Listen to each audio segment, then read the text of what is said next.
Hello दोस्तों, स्वागत है आपका हमारे यूट्यूब चैनल में। तो देखिए, चर्चा चल रही थी उत्तरकालीन मुगल बादशाहों की, और उत्तरकालीन मुगल बादशाहों में हमने चर्चा कर ली है। प्रथम उत्तरकालीन मुगल बादशाह बहादुर शाह प्रथम की, फिर उसके बाद जहांदार शाह की, जहांदार शाह के बाद फिर फरुखसियर की, फरुखसियर के बाद रफ़ीउद्दर्जात की, फिर रफ़ीउद्दौला की, और बाद में जो है मोहम्मद शाह रंगीला की भी हम चर्चा कर चुके हैं। आज चर्चा करनी है अहमद शाह के बारे में। ये चर्चा करने से पहले कुछ क्वेश्चन पूछ लेते हैं, फिर चर्चा कर लेते हैं। तो बताइए, जो है उत्तरकालीन मुगल बादशाहों में मुअज्जम जो था, उसने अपने भाई आजम को पराजित करके बहादुर शाह प्रथम के नाम से गद्दी पर बैठा था। तो बताइए, मुअज्जम ने आजम को किस युद्ध में पराजित किया? हाँ, तो वो युद्ध था जाजौ का युद्ध था। ठीक है, बताइए। अच्छा, किसे लंपट मूर्ख कहा जाता है? जहांदार शाह को क्या कहते हैं? लंपट मूर्ख कहा जाता है। किसे बेखबर बादशाह कहा जाता है? बहादुर शाह प्रथम या शाह आलम प्रथम को। किसने कहा है? तो खाफी का इतिहासकार कौन है? और उनकी पुस्तक है मुंतखब उल लुबाब में उन्होंने जो है इसे बेखबर बादशाह या शाह बेखबर बादशाह कहा है। ठीक है, बताओ किस मुगल बादशाह को घृणित कायर कहते हैं? फरुखसियर को क्या कहते हैं? घृणित कायर कहते हैं। बताओ। अच्छा, किस मुगल बादशाह के संबंध एक वेश्या लाल कुंवर से थे, जिसकी उपाधि थी इम्तियाज महल की? जहांदार शाह। बताइए। अच्छा, जो जहांदार शाह था वो किसकी मदद से मुगल सिंहासन पर बैठा था? ईरानी गुट के नेता जुल्फिकार खां की मदद से जो है वो गद्दी पर बैठा था। जबकि फरुखसियर किसकी मदद से बैठा था? तो सैयद बंधुओं की मदद से। सैयद बंधु किस गुट के थे? हिंदुस्तानी गुट के थे। क्या नाम था उनका? अब्दुल्ला का, और दूसरे भाई का नाम था हुसैन अली का। ठीक है, इनको जो है किंग मेकर भी कहा जाता है, राजा बनाने वाला या नृप निर्माता भी कहा जाता है। कई मुगल बादशाहों को उन्होंने गद्दी पर बैठाने का कार्य किया था ना। बताइए। अच्छा, दिल्ली की संधि किस मुगल बादशाह के समय हुई थी? 1719 में। ठीक है, किसके समय? इसी फरुखसियर के समय हुई थी। किसने की थी? हुसैन अली खां, और उस समय मराठा पेशवा थे बालाजी विश्वनाथ के भी। लेकिन इसका अनुमोदन इस संधि का किया था, वो था रफ़ीउद्दर्जात का। ठीक है, किसे रंगीला बादशाह कहा जाता है? मोहम्मद शाह को रंगीला बादशाह कहा जाता है। क्या नाम था मोहम्मद शाह का? रोशन अख्तर। क्या नाम था? रोशन अख्तर नाम था। और हमने बताया था इसी मोहम्मद शाह रंगीला के समय कई राज्य जो है दिल्ली मुगल काल से स्वतंत्र हो गए थे। तो बताइए, बंगाल की स्थापना किसने की थी? स्वतंत्र राज्य के मुर्शीद कुली खान ने की थी। अवध की स्थापना किसने की थी? शहादत खां बुरहानुल। और हैदराबाद की स्थापना निजामुल मुल्क चिनकिरिस का आसफ जाह ने की थी। और आ जाए भरतपुर जाट राज की स्थापना किसने की? तो चूड़ामन एवं और रुहेलखंड की स्थापना बंगस पठान, मोहम्मद शाह बंगस ने ना, उसने। तो कई राज्य जो है इसका समय जो है स्वतंत्र हो गए थे। किसके समय? मोहम्मद शाह। तो बताइए। अच्छा, मोहम्मद शाह रंगीला के समय ईरान के नेपोलियन के नाम से प्रसिद्ध किसका आक्रमण हुआ था? नादिर शाह का आक्रमण हुआ था। नादिर शाह ने मुगल बादशाह को किस युद्ध में पराजित किया था? करनाल के युद्ध में। कब हुआ था करनाल का युद्ध? 24 फरवरी 1700। तो कौन सेनापति मारा गया था? खाने दौरा मीरबख्शी के पद पर था, वो मारा गया। तब बनाया गया किसे? निजामुल मुल्क चिनकिरिस। कितने दिन दिल्ली को लूटा था नादिर शाह ने? 57 दिन। क्या ले गया अपने साथ? तख्त ताउस और मयूर, सॉरी तख्त ताउस या मयूर शिकस्त, और दूसरा कोहिनूर हीरा। बहुत सारा रुपया, लेखपाल, घोड़े, ऊंट, ये सब जो है अपने साथ ले गया था। ठीक है, इसीलिए कहते हैं कि स्वर्ण सिंहासन पर या मयूर सिंहासन पर बैठने वाला अंतिम मुगल बादशाह कौन था? क्या बताएंगे? मोहम्मद शाह। और यदि आ जाए मयूर सिंहासन पर बैठने वाला पहला मुगल बादशाह कौन था? शाहजहां। चूंकि शाहजहां ने इसको निर्मित करवाया था, तो ये भी आपको याद रखना, ठीक है। अच्छा बताइए, क्वेश्चन आता है कि किसके समय अंतिम रूप से जजिया कर को समाप्त कर दिया गया? इसी मोहम्मद शाह रंगीला के समय अंतिम रूप से जजिया कर को भी समाप्त कर दिया गया था। और एक क्वेश्चन और आता है कि किसके या किस मुगल बादशाह ने उर्दू को संरक्षण प्रदान किया था? तो वो भी था मोहम्मद शाह रंगीला, जिसने उर्दू, जिसका एक नाम रेख्ता भी था, क्या था? या दक्कनी भी उर्दू कहते थे। तो उसको जो है संरक्षण प्रदान करने वाला मुगल बादशाह कौन था? मोहम्मद शाह।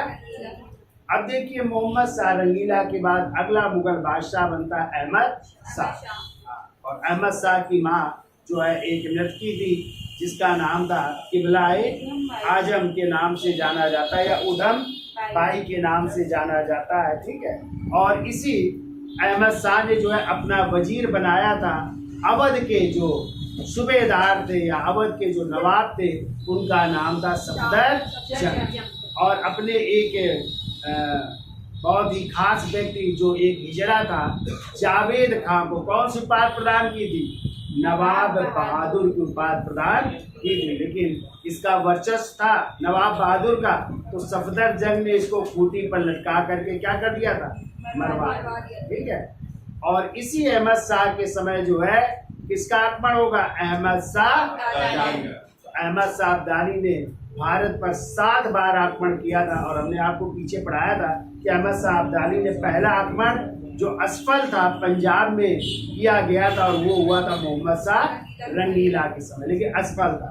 टोटल उसने 7 बार किए और अकेले 5 बार उसने अहमद शाह के समय जो है क्या किया था? आक्रमण किया, ठीक है। तो चलिए चर्चा कर लेते हैं अहमद शाह के बारे में। तो लिखिए, टाइम है इसका अहमद शाह का 1748 से लेकर के 1754 तक, ठीक है।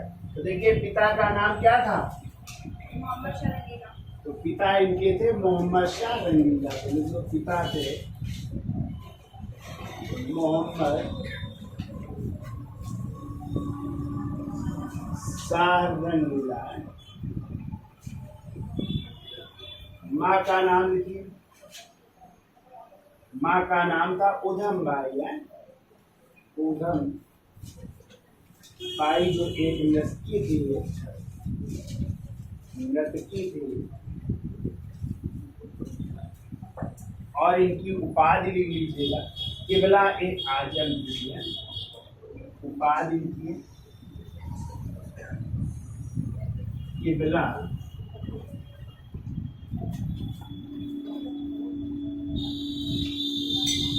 ए आजम की उपाधि, ठीक है। अब इनके अहमद शाह ने अपना वजीर किसे बनाया? तो लिखिए, वजीर का नाम था सफदर जंग। सफदर जंग नाम था, जो कहाँ के नवाब थे या कहाँ के सूबेदार थे? अवध के सूबेदार थे, अवध के सूबेदार, ठीक है। किसको नवाब बहादुर की उपाधि प्रदान की थी? तो लिखो, नवाब बहादुर ये उपाधि है। और ये किसकी उपाधि है? तो जावेद खान की उपाधि है, ठीक है। जावेद खान जो बहुत ही खास था, हिजड़ों का सरदार था ये, और अहमद शाह का बड़ा खास था, हिजड़ों का सरदार था। उसको कौन सी उपाधि दी थी? नवाब बहादुर की उपाधि प्रदान की थी, ठीक है, जावेद खान को। लेकिन हमने आपको बताया अभी कि जावेद खान को हत्या करवा देता है कौन? सफदर जंग। पहले को सफदर जंग ने, यहीं पे लिख लीजिएगा, सफदर जंग ने इसे खूंटी पर लटका कर, इसे खूंटी पर लटका कर मार दिया। इसकी हत्या कर देता है कौन? सफदर जंग ने जो है जावेद खान की क्या कर दी? हत्या कर दी, ठीक है। अब देखिए, अब जो है वजीर का पद पहले तो सफदरजंग है, लेकिन अब जो है वजीर बन रहा है इमादुल मुल्क। और किसके सहयोग से बन रहा है? तो मराठों के सहयोग से। ठीक है, तो लिखिए अगला पॉइंट लिखिए। देखो, मराठा नेता मल्हार राव होलकर, मराठा नेता मल्हार राव होलकर, मराठा नेता मल्हार राव होलकर के सहयोग से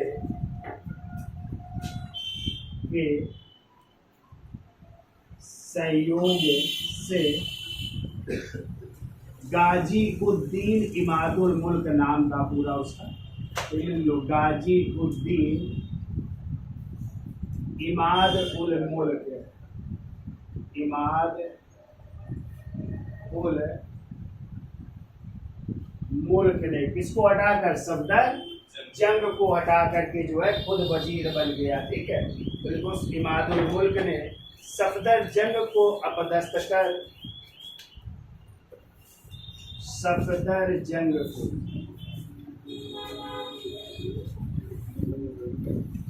सफदर जंग को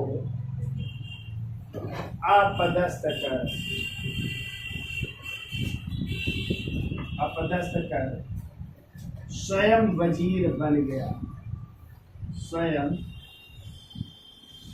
वजीर बन गया। तो स्वयं वजीर बन जाता है कौन?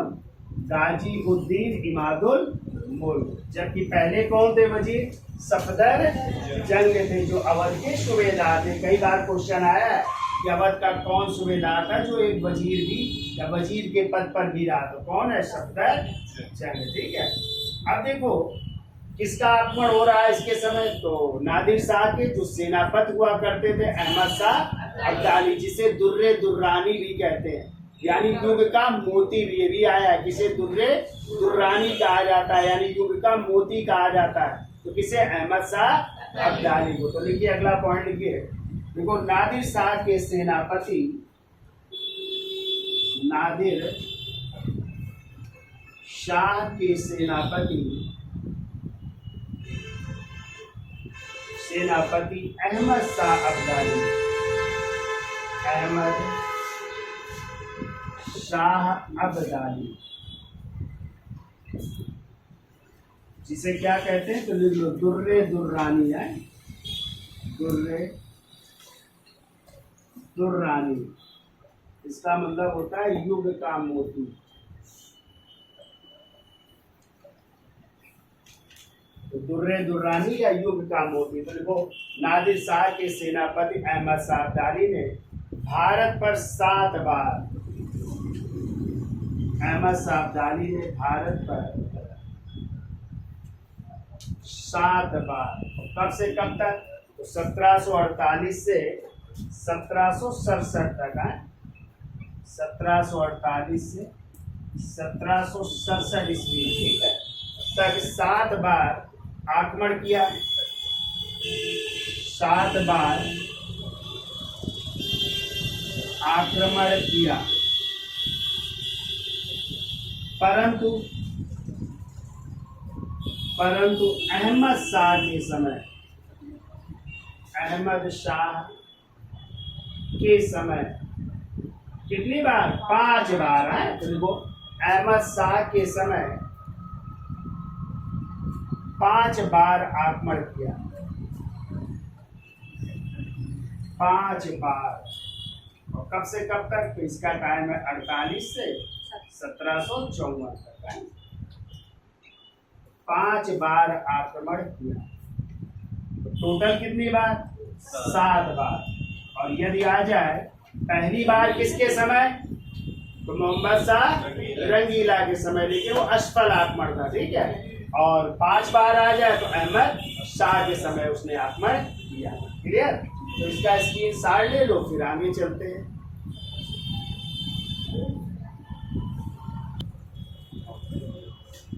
तो देखिए, अहमद शाह अब्दाली के आक्रमण हो रहा है, टोटल कितनी बार? 7 बार, अकेले 5 बार अहमद शाह के समय, ठीक है। तो कहते हैं जब अहमद शाह अब्दाली वापस जाता है 1754 में आक्रमण करके।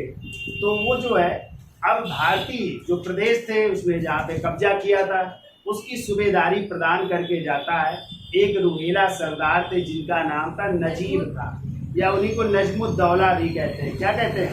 तो भारतीय प्रदेश को सूबेदारी दी प्लस एक पद दिया उसको, कौन सा? मीर बख्शी का पद। और मीर बख्शी का मतलब क्या होता है? सेनापति का पद भी प्रदान किया जा रहा है। किसको? नजमुद्दौला को। ठीक है, तो चलिए लिखिए अगला पॉइंट।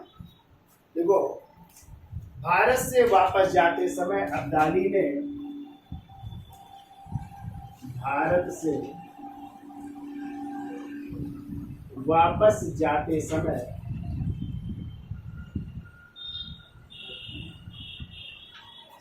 अब्दाली ने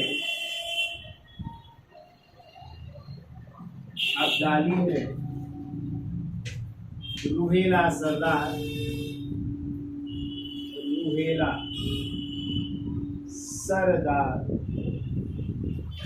उससे तो नाम था नजीब खान,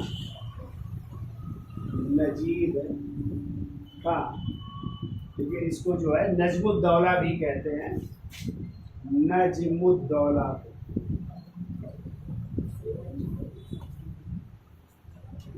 नजमुद्दौला को भारतीय प्रदेशों की सूबेदारी सौंप दी। भारतीय प्रदेशों की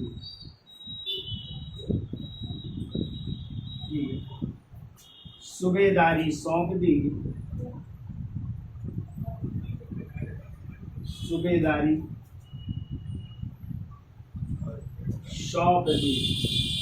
और मुगल साम्राज्य का कौन सा पद दिया? मीर बख्शी का। देखो, और मुगल साम्राज्य का मीर बख्शी। तो देखो, और भारतीय प्रदेशों की भारतीय प्रदेशों की सूबेदारी सौंप दी और मुगल साम्राज्य का, और मुगल साम्राज्य का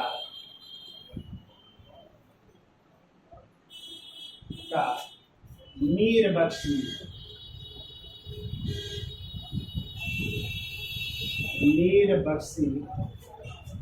या सेनापति का पद प्रदान किया। सेनापति का पद प्रदान किया।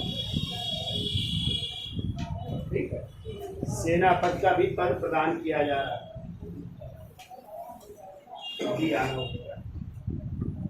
अब देखिए अगला पॉइंट। अब देखिए, यही जो वजीर है कौन? इमादुल मुल्क। तो इसी इमादुल मुल्क ने क्या किया? मराठों के सहयोग से किसको अपदस्थ करके? इसी अहमद शाह को, जो मुगल बादशाह है। तो वजीर ने जो है मुगल बादशाह अहमद शाह को गद्दी से हटा करके जो है किसे? आलमगीर द्वितीय को अगला मुगल बादशाह बना दिया जा रहा है। ठीक है, तो यानी कितना वर्चस्व है वजीर का। ठीक है, जिसको चाह रहा है क्या कर रहा है? मुगल। और ये कई मुगल बादशाह बदलेगा भी। ठीक है, अभी हम चर्चा करेंगे, देखो किसको किसको बनाएगा। तो लिखिए अगला पॉइंट जो है, लिखिए 2 जून 1754 को 2 जून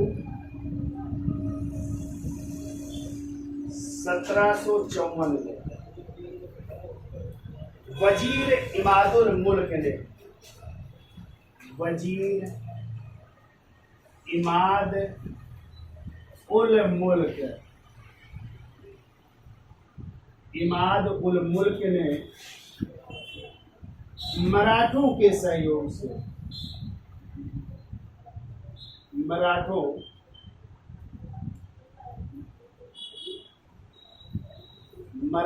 के सहयोग से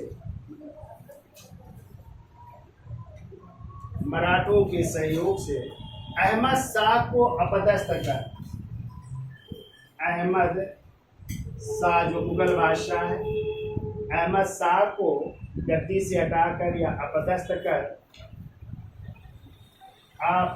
कर अजीजुद्दीन को, उसका नाम था अजीजुद्दीन है, अजीजुद्दीन को किस नाम से? तो आलमगीर द्वितीय के नाम से। ठीक है, देखो अजीजुद्दीन को आलमगीर द्वितीय की उपाधि से, आलमगीर द्वितीय की उपाधि से मुगल बादशाह बनाया, उपाधि से मुगल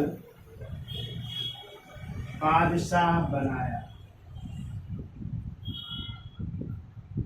तो देखिए अब कौन बन रहा है? अजीजुद्दीन अगला मुगल बादशाह बन रहा है। किस नाम से?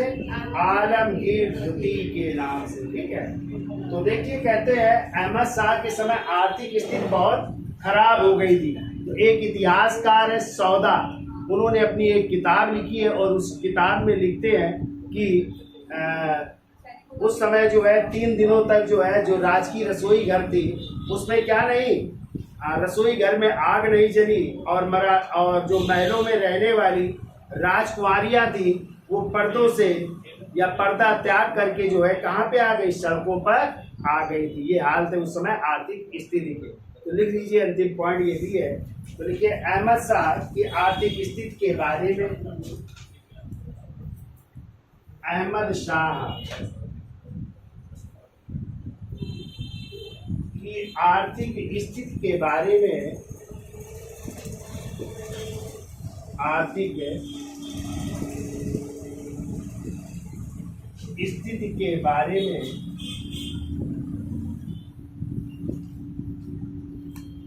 आर्थिक स्थिति के बारे में कवि सौदा ने, कवि सौदा नाम है इनका, कवि सौदा ने अपनी पुस्तक वीरानी ए शाहजहानाबाद में, वीरानी ए शाहजहानाबाद, वीरानी ए शाहजहानाबाद में लिखा है, क्या लिखा है? तो इन्वर्टेड काम में लिखिएगा, 3 दिनों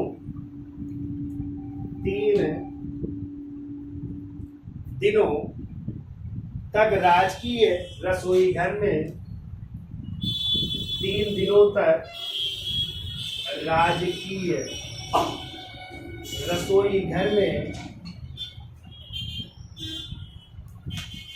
राजकीय रसोई घर में आग नहीं जली, आग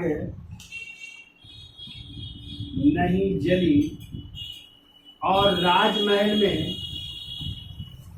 और राजमहल में रहने वाली, और राजमहल में रहने वाली राजकुमारियां, रहने वाली राजकुमारियां पर्दा या पर्दों को त्याग कर सड़क पर आ गई, पर्दों को त्याग कर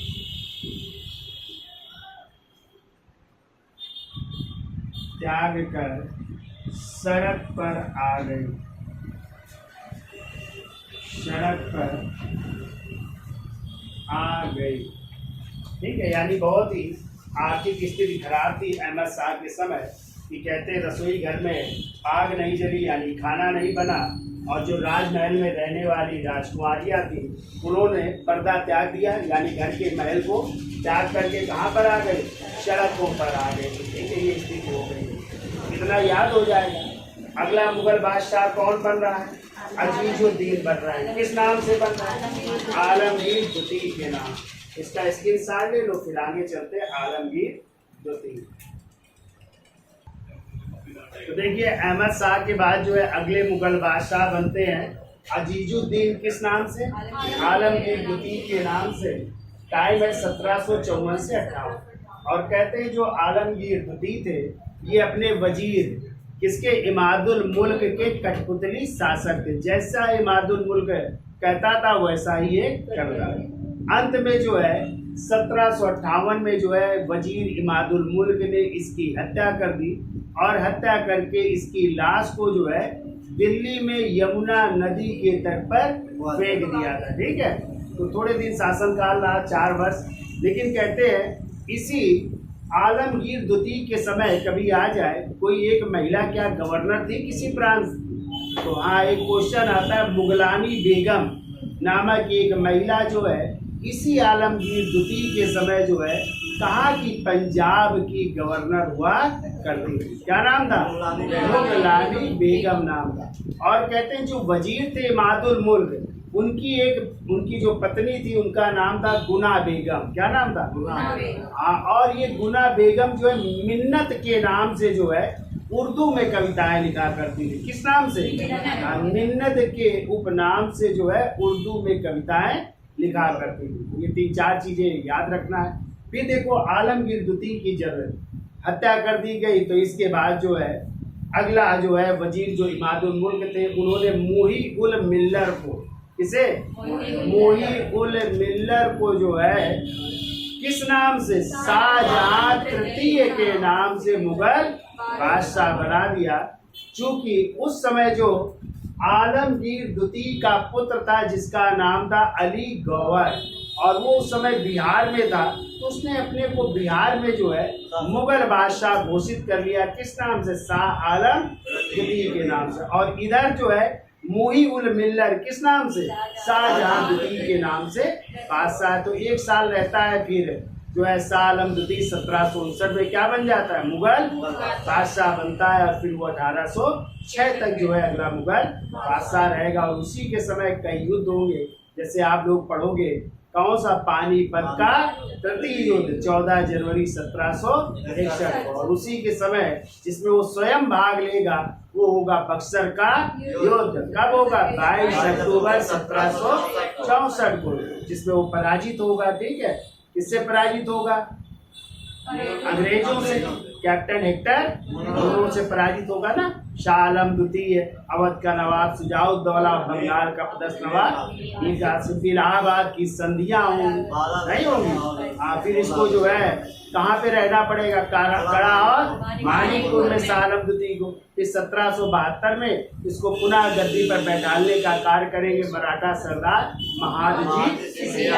फिर गद्दी पर बैठ, फिर लेकिन इसको अंधा कर दिया जाएगा। कौन इसको अंधा करेगा? अंधा होकर के शासन चलाएगा। फिर 1806 में इसी के समय जो है इसकी मृत्यु हो जाएगी। लेकिन इसी के समय 1803 में जनरल लेक जो है दिल्ली पर क्या कर लेंगे? अधिकार कर लेंगे। ठीक है, दिल्ली पर अधिकार होगा किसका? अंग्रेजों का। फिर इसके बाद अंग्रेजों की सत्ता स्थापित हो जाएगी। तो 1806 में अकबर द्वितीय जो है अंग्रेजों के संरक्षण में क्या बनेगा? मुगल बादशाह बनेगा। क्वेश्चन आता है कि अंग्रेजों के संरक्षण में बनने वाला पहला मुगल बादशाह कौन होगा? अकबर। और जबकि शाह आलम द्वितीय पेंशन प्राप्त कर लेगा। ठीक है, तो चलिए पहले इनकी चर्चा कर लेते हैं।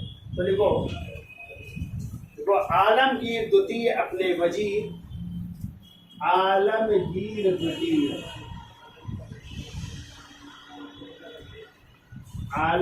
द्वितीय अपने वजीर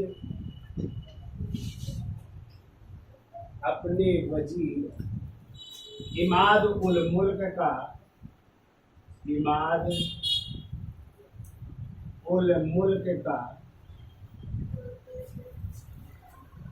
कठपुतली शासक था। कठपुतली शासक था, यानी जैसा इमादुल मुल्क कहता था वैसा ये करता था। ठीक है, कठपुतली शासक था। देखो उसके वजीर ने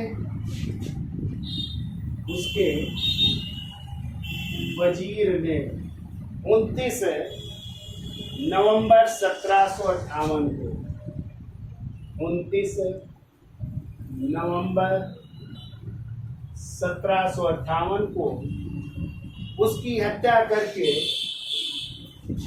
1758 को उसकी हत्या करके उसकी लाश को या उसकी डेड बॉडी को उसकी लाश को कहाँ पे? यमुना नदी हाँ, उसकी लाश को लाल किले के पीछे यमुना नदी में फेंक दिया। लाल किले के पीछे, लाल किले के पीछे यमुना नदी में फेंक दिया। यमुना नदी में फेंक दिया।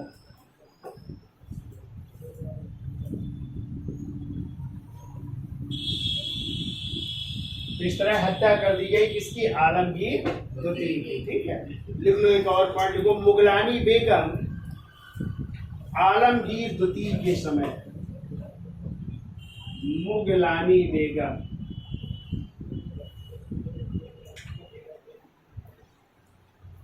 आलमगीर द्वितीय के समय, आलमगीर द्वितीय के समय कहाँ की गवर्नर थी? पंजाब की। हाँ, लिख लो, पंजाब की गवर्नर थी। ठीक है,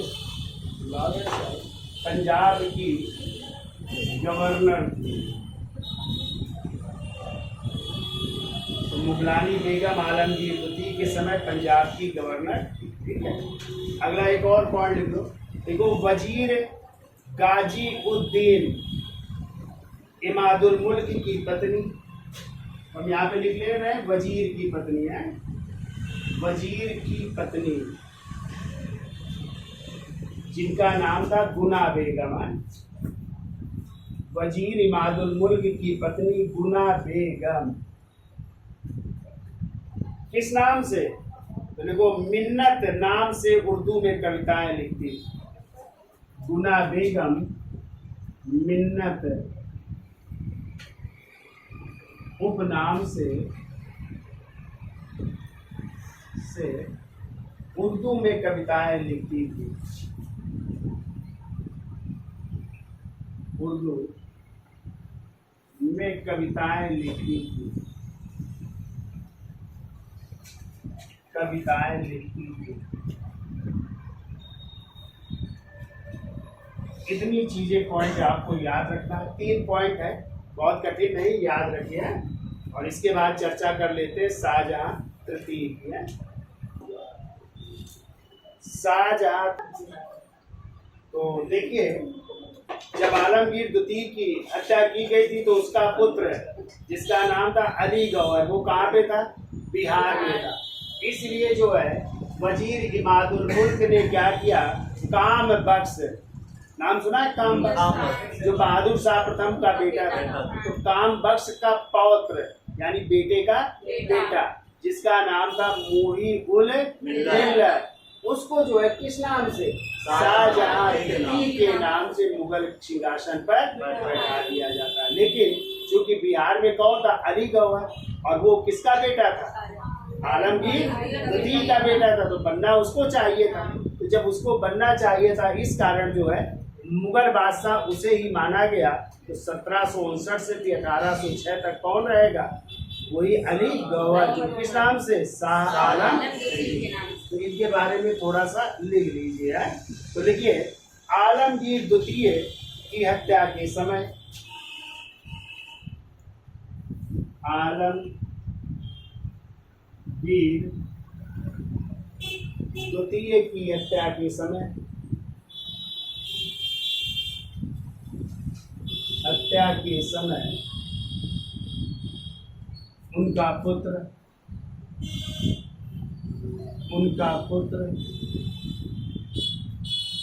अली गौहर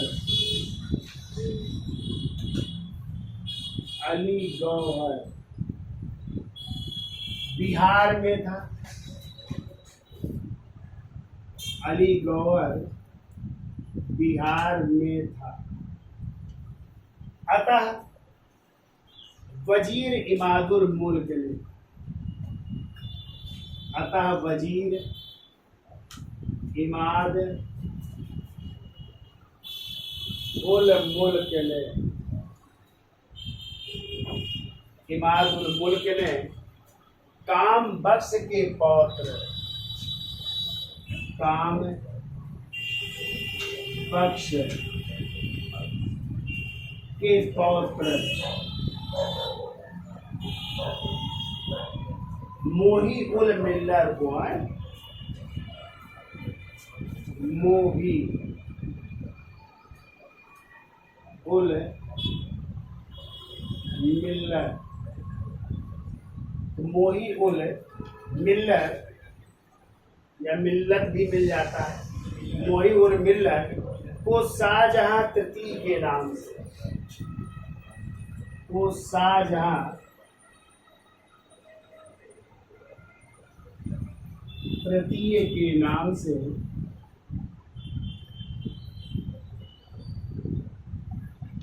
से मुगल सिंहासन पर बैठाया, नाम से मुगल सिंहासन पर बैठाया, मुगल सिंहासन पर बैठाया। इस तरह याद रखिएगा, शाहजहां के नाम से कितने मुगल बादशाह हुए? तीन। पहले मुगल बादशाह थे जिनका नाम था खुर्रम, तो खुर्रम भी शाहजहां की उपाधि धारण करके मुगल बादशाह बने थे ना। और दूसरे कौन थे जिन्होंने शाहजहां द्वितीय रफीउद्दौला, रफीउद्दर्जात और रफीउद्दौला, वो किस नाम से?